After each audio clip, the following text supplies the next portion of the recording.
আয়ুর্বেদিক বাংলা চ্যানেলে আপনাদেরকে আবারও স্বাগতম। আশা করি বন্ধুরা সবাই ভালো আছেন, সুস্থ আছেন। বন্ধুরা, আমরা একটি বিশেষ গাছ নিয়ে আলোচনা করছিলাম। এর আগে আমি দুটো এপিসোডে এই গাছের অনেক কিছু বিষয় নিয়ে আলোচনা করেছি। এটি একটি মহা ঔষধি গাছ।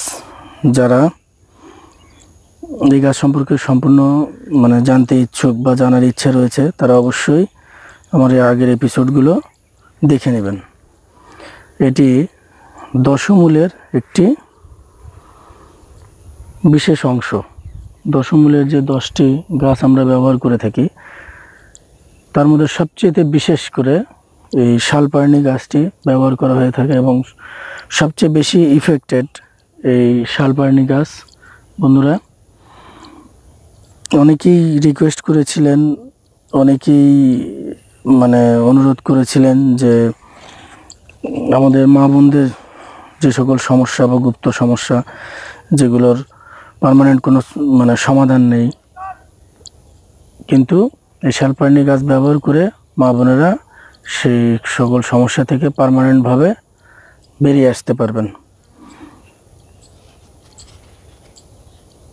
যে কোনো প্রকারের চর্মরোগ, শালপার্নি গাছের 3 গ্রাম পাতা, 6-7টি নিম পাতা, 3টি গোলমরিচ বা কালো মরিচ যেটা আমরাকে বলি, ও 2-3টি তুলসী পাতা একসাথে মিশিয়ে 400 গ্রাম পানিতে জাল করে 100 গ্রাম হলে ঠান্ডা করে কুসুকুসু গরম অবস্থায়, হালকা ঠান্ডা করে কুসুকুসু গরম অবস্থায় সকাল সন্ধ্যা তাজা তাজা সেবন করতে হবে।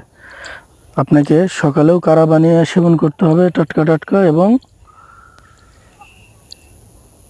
বিকেলেও। আর সাধারণত আমরা এর আগেও বলেছি যে কাড়াগুলো সাধারণত আয়ুর্বেদিক শাস্ত্রে খালি পেটে সেবন করতে হয়। যদি খালি পেটে সেবন করেন তাহলে সেটাই সবচেয়ে উপকারী। অ্যান্টি স্টমাক এই অবস্থায় যদি আপনি সেবন করেন তাহলে আয়ুর্বেদিক ওষুধগুলো সবচেয়ে বেশি কার্যকর হয়ে থাকে। এরপরে মোটা শরীরের দাগ, আমি গত এপিসোডে আমি এই গাছ সম্পর্কে বলেছিলাম যে মা বোনদের বাচ্চা ডেলিভারির পরে পেটের নিচে একটি স্ট্রেস মার্ক পরে দাগ হয়ে যায়। এই দাগ থেকে কিভাবে মুক্তি পাবেন সেটা আমি এর আগে এপিসোডে বলেছিলাম। ঠিক তেমনি শরীরে অনেকে মোটা হয়ে যাওয়ার পরে দেখা যায় যে দাগ পড়ে যায় শরীরের বিভিন্ন অংশে। এই দাগ থেকেও শরীর অধিক মোটা হওয়ার কারণে শরীর ফেটে দাগ হয়। এই শালপার্নি গাছের যদি কারা কেউ সেবন করে তাহলে সে দাগ থেকে মুক্তি পাবে বা ওই দাগ আস্তে আস্তে ঠিক হয়ে যাবে। বন্ধুরা, সবচেয়ে বড় বিষয় হচ্ছে আয়ুর্বেদিক ঔষধ আপনাকে অবশ্যই ধৈর্য সহকারে সেবন করতে হবে এবং সঠিক নিয়মে বানিয়ে সেবন করতে হবে সঠিক সময়ে। এখন দেখা যাচ্ছে যে আপনি নিয়ম মেনটেন করতেছেন না বা বানানোর নিয়মটা ভুল করছেন, তখন দেখা যাবে যে আপনার ওষুধ কাজ করছে না। তখন আপনি হয়তো আয়ুর্বেদিকের উপরে আস্থা হারিয়ে ফেলবেন। বন্ধুরা, আয়ুর্বেদিক শাস্ত্র এমন একটি শাস্ত্র যে শাস্ত্রে কোনো ব্যর্থতা নাই। সর্বরোগের ঔষধ এখানে আপনি পাবেন। এলোপ্যাথিতে হয়তো সাময়িক দেখা যাবে যে আপনি আপনার রোগের উপশম পাবেন, কিন্তু এই শালপার্নি গাছ এমন একটি গাছ যেটা ব্যবহার করে আপনি যে রোগের জন্য ব্যবহার করবেন অবশ্যই সে রোগের উপশম অবশ্যই পাবেন। বন্ধুরা, আমার অনেক ভিউয়ার দেখা যায় যে কমেন্ট বক্সে লেখে যে আপনি কথা কম বলে ঔষধের গুণাগুণ সম্পর্কে বলুন।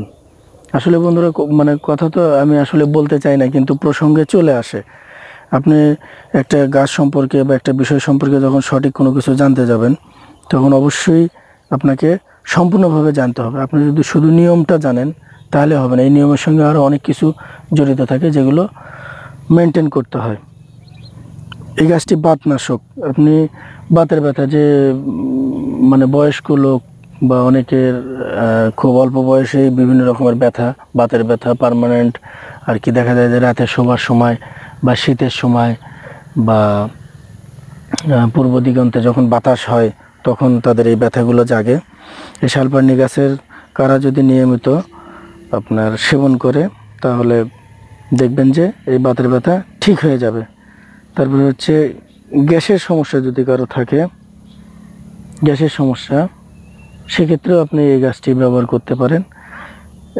গ্যাসের সমস্যার জন্য শালপার্নির ওই কারা সঠিক নিয়মে যদি আপনি সেবন করেন তাহলে আপনার গ্যাসের সমস্যা ঠিক হয়ে যাবে। অতিমাত্রায় জ্বর, দেখা যায় যে খুব অতিমাত্রায় জ্বর হলে যদি এই শালপার্নি গাছের কারা সেবন করেন সে জ্বরও ঠিক হয়ে যায়। জ্বরের জন্য বন্ধুরা এটি একটি মারাত্মক ঔষধ। বিষ ব্যথার সঙ্গে সঙ্গে আপনি আয়ুর্বেদিক বা হার্বাল ঔষধের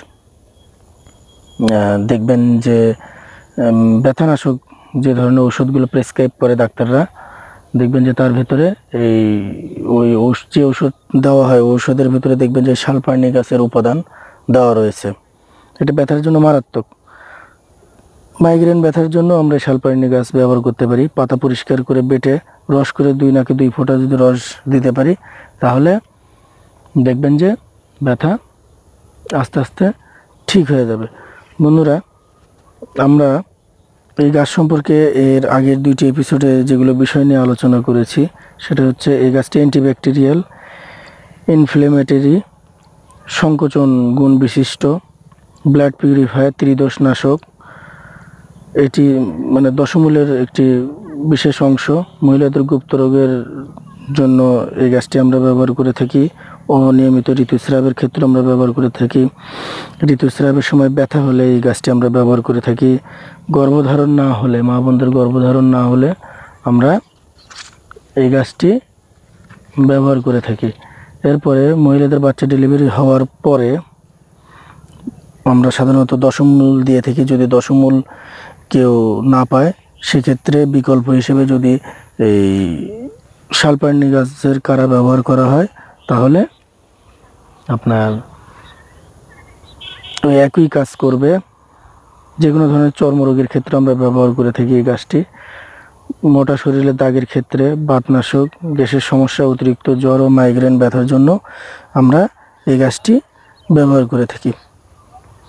বন্ধুরা, অবশ্যই আপনারা সঠিক নিয়মে ব্যবহার করার চেষ্টা করবেন। বা আমার আসলে সময় খুব একটা হয় না, অল্প সময়ের মধ্যে হয়তো তাড়াহুড়ো করে ভিডিও বানানোর চেষ্টা করে। যদি কোনো কিছু আপনারা বুঝতে না পারেন বা নিয়মের যদি কোনো মানে অনেকেই দেখা যায় যে বলার পরে অনেক সময় নিয়ম বোঝেন না, তারা অবশ্যই কমেন্ট বক্সে বা আমার মেল করবেন।